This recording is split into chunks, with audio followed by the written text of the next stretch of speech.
What is going on, YouTube family? Today we're behind the wheel of a 2017 Lexus IS300 all-wheel drive. This was a vehicle that back in 2017, which this car is that model year, you would have been comparing that to the Mercedes C-Class. You would have been comparing that to the BMW 3 Series or an Infiniti G37, something in that kind of size category and that sports sedan vibe where you can get either rear-wheel drive or all-wheel drive. Like I said before, this particular one is all-wheel drive, which means it comes with the 6-speed automatic. You could get this when you got the rear-wheel drive variant with an 8-speed direct shift automatic as well. The IS250 was always the more reliable option in that segment, which is why a lot of people bought them. But as far as the best with respect to dynamics, agility, handling, speed, it kind of fell short. So we are going to take a quick walk around the outside of the vehicle, get you a quick exterior look, and then we're going to hop right back in because it is freezing today and it is windy. So we're not going to spend a whole lot of time on the outside. This particular one is in the pearlescent white. Does have LED headlights, incandescent turn signals, and then those fish hook style LED daytime running lights. That very aggressive spindle grille that Lexus has been doing for forever now. They're kind of going away from it in some of their newer vehicles, but still kind of has that same shape. You do get turn signal indicators on the mirrors, which are also heated, those exterior mirrors, and they also have blind spot monitoring and rear cross traffic alert. You can see the all-wheel drive badge next to IS300. You do get a dual exhaust system on this vehicle too, and then there is a pretty decent amount of trunk space back here. Again, probably not class leading, but it is nice and squared off, so easy to get things in and out. The lip is a little high, and those seats do fold 60-40 split. Sorry about the wind, of course. This car does run on premium fuel only, and that is all through that 6-speed automatic and the V6 engine, which is a 3.5-liter V6, pushing out 255 horsepower. So again, not very powerful, especially for a 6-cylinder of the time. All 4 windows are full automatic up and down. No power folding mirrors on this particular one. Let's go ahead and hop in. And a couple things in here kind of let you know that they were trying to go after BMW a little bit. They did kind of try to rip off the iDrive system and failed miserably. This is the worst system that I have ever used in a car. When I tell you I hate it, I absolutely hate it. It's this haptic feedback, not very intuitive, doesn't work very well, not very user-friendly. A Lexus fanboy is sure to say in the comments, it's super easy once you get used to it. I don't want to hear it. Just go ahead and save it. The nicest thing on this interior, besides the color, in my opinion, is going to be this Lexus branded clock. Everything else in here just kind of looks and feels like any other Toyota. So switch gears all straight out of a Toyota. And of course, I know Lexus is owned by Toyota, but if it's going to be the luxury variant or luxury brand, there should be a bit more separation. That to me is kind of always where Lexus has kind of struggled. The only cars to me that feel special are like the LS. The old SCs were very cool. The LC500, of course, is a beautiful, gorgeous car. But all of their everyday cars like the IS, even to this day, the newest IS still rides on the same chassis, which makes it very narrow. And you can just tell that it's on the same platform. These gauges, even in 2017, BMW, Mercedes, they were just doing better gauges. This looks like a set of gauges out of a Avalon with the little center helper screen. No head-up display with this vehicle. So yeah, it's nice enough, but I can certainly see why you would cross-shop this with other nicer brands. And again, if all you're caring about is luxury, or not luxury, if all you care about is reliability, then yeah, go ahead and grab one of these. But if you want more than just that, and you are not afraid of, you know, maybe a higher cost with respect to cost of ownership or repair bills, then I would go with any of the others. Even the Infiniti, to me, was a nicer car, better driving as well. But we're going to take it out and kind of see what it's like. First off, the ride on this car is pretty good. It is well controlled. It's still sporty enough where it's firm, but it's not uncomfortable, which a lot of vehicles seem to have issue striking that balance. But this does that well. I will give it that. Another way you can tell they were going after BMW or kind of ripping some of their stuff off is these turn signals that return to center whenever you activate them. My Tesla does that too. Not the biggest fan of that style of turn signal, but Lexus learned their lesson and they don't do that anymore, just like BMW stopped doing it as well. So, but the seats are perfectly comfortable. One thing I did notice about this car, especially the all-wheel drive model, I'm not sure if you can see down there by my leg, but the transmission hump in this car is huge. I'm literally resting my leg on it. And I'm not a tall person, so I can imagine that would get in the way. It's in my way, so I can only imagine somebody, that's 6 foot or more just being uncomfortable in this car, which is why I can see them buying the other vehicles in the category as well.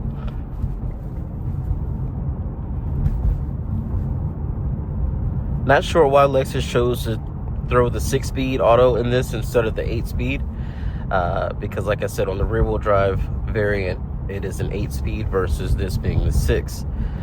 Not sure if it was an all-wheel drive issue or what have you, but definitely interesting that they didn't include the 8-speed in this car.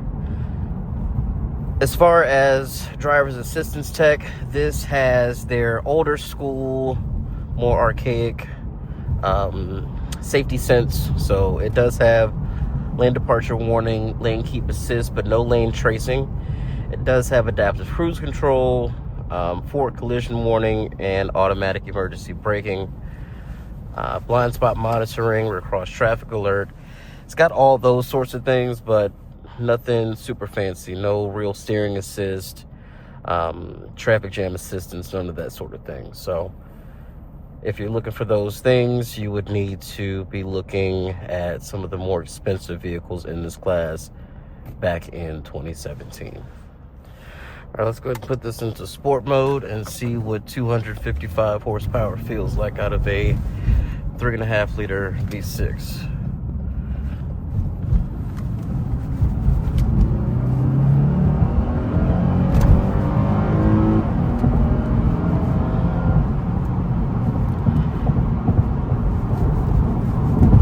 Feels very strong, actually. So this is a very similar motor to what was in my 2017 V6 XSE Camry, except in my car it was rated at 268 horsepower versus 255.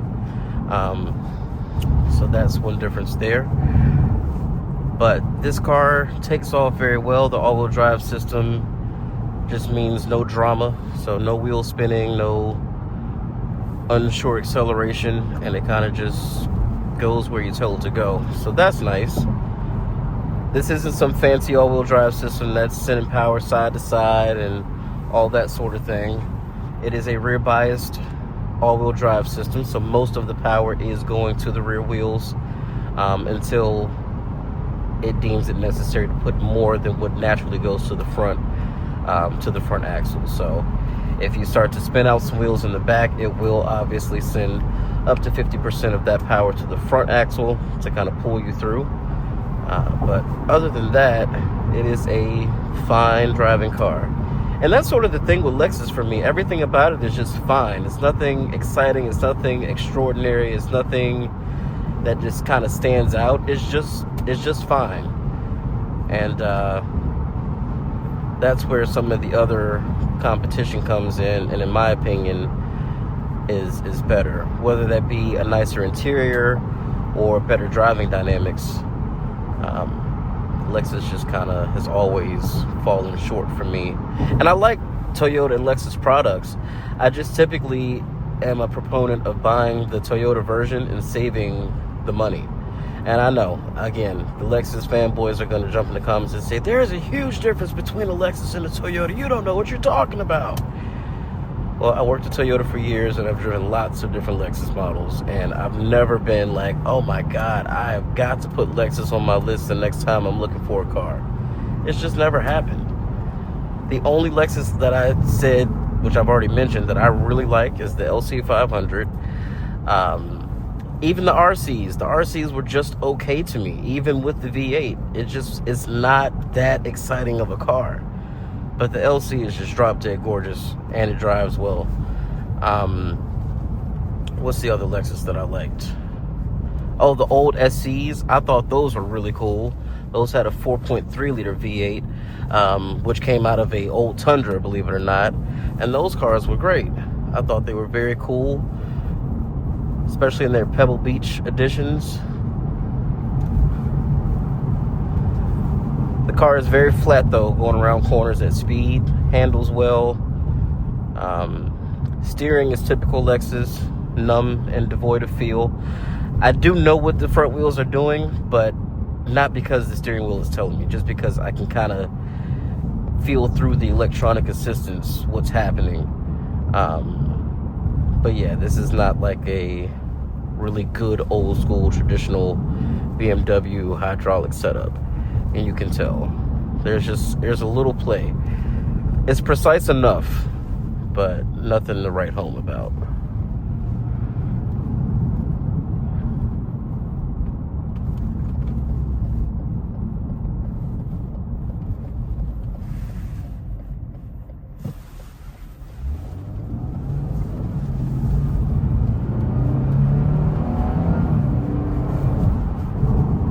Sport mode holds gears longer and does rev match downshifts on its own without you manipulating the paddles or the gear selector. So that's programmed pretty well, but again, we're only relying on 6 gears. This car would really do well with an 8-speed automatic. And again, it's doing just fine with this 6, but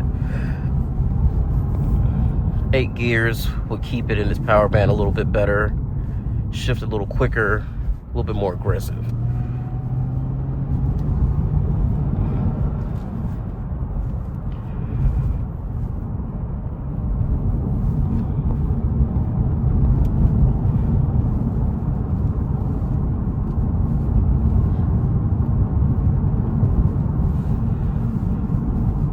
But the chassis of this car, I will say, it's handling corners and curves very well.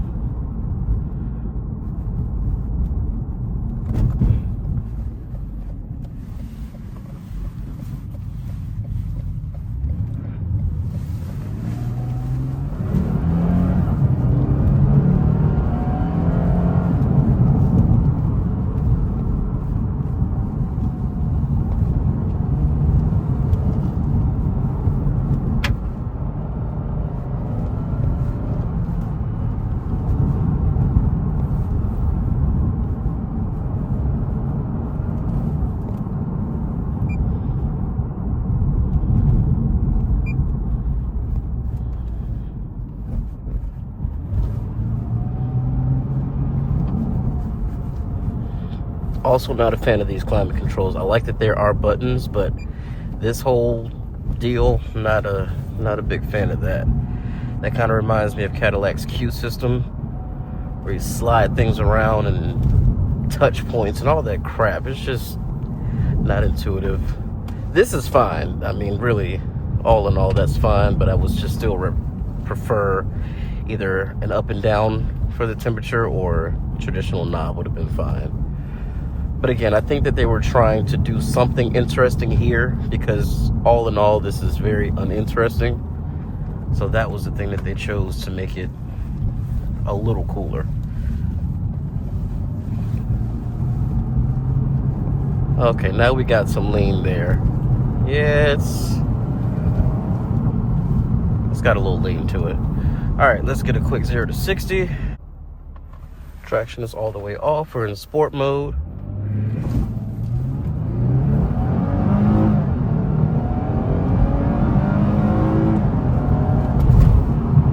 Again,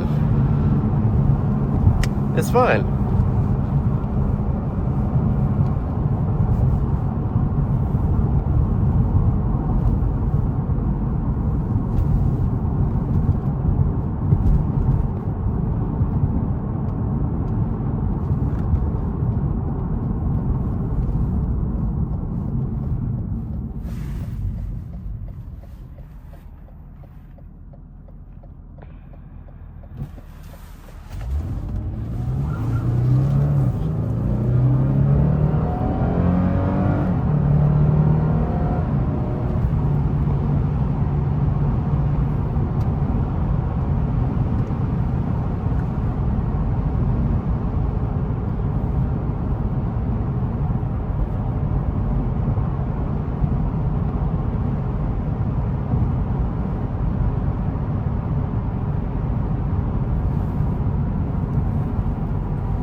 I will say, besides this transmission hump that is hitting my calf right now, I could drive this car for hours.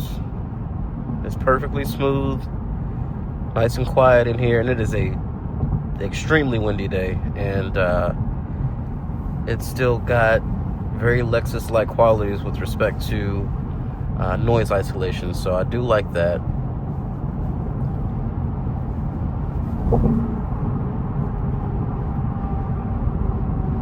And at $21,000 or $22,000 for a car like this, I think that's a great deal. What I have paid the original sticker price, which I'm sure was in the 50s for this car, brand new, absolutely not. But at $22,000 for a car that you know you can get upwards of 200,000+ miles out of, it's a good bargain. I think this one only got like 71,000 miles, so just getting broken in. And at that point, it's a value proposition. But brand new, not so much. Now, could I confidently say that you're going to get 200,000+ miles out of the equivalent C300 or, 330i? That's a 2017 model with 71,000 miles. With proper maintenance and extra cash out of your pocket, probably. But this is going to be a lot easier and more sure to get to 300,000 or 200,000+ miles with very little interference from your wallet, just regular stuff. So that's kind of where Lexus has always had its advantage, is lower cost of ownership, lower cost of parts, and you can take this to a Toyota dealership and they can work on it. A BMW needs to be taken to BMW. Same thing with Mercedes, unless you know somebody who knows how to work on them. But if you're taking it to the dealer, which a lot of people that own these types of cars do, it is obviously going to be cheaper to maintain this than the others.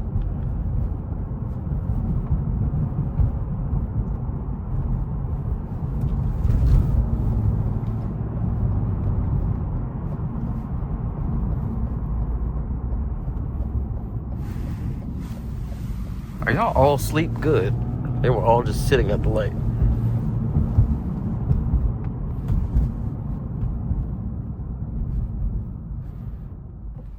All right, let's try the paddles. There's a little bit of a delay, but not horrible. Not bad at all. And for this to be a 6-speed, the ratios are fairly closely spaced, so it doesn't necessarily shift like a 6-speed, but there are times where you want that extra gear in between that'll get you in the power band a little bit quicker versus waiting for it to wind up. But yeah, the pedals are not bad. I do wish they were metal and not plastic because Lexus, but other than that,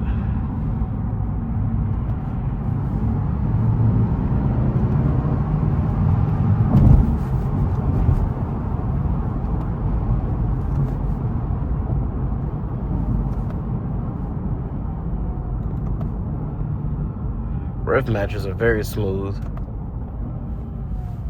First gear, not so much, but it still did rev match. It just didn't execute the gear change as smoothly as I would have wanted.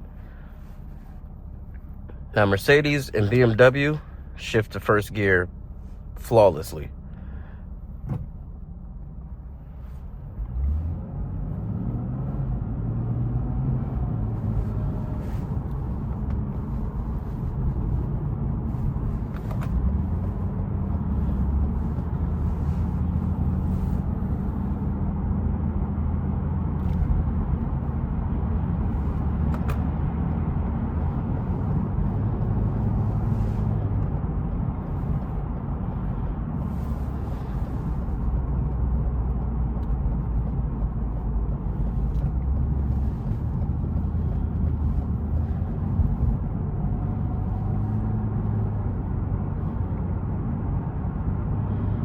I don't know why it's always a Chevy Traverse at this particular part of the road that is always unable to maintain its lane. I was driving the ILX one day down here years ago, silver Traverse. Now it's you today in a blue one. Stay in your lane.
Well, guys, we're almost back. Hope you enjoyed the video. Please make sure you like and subscribe if you haven't already.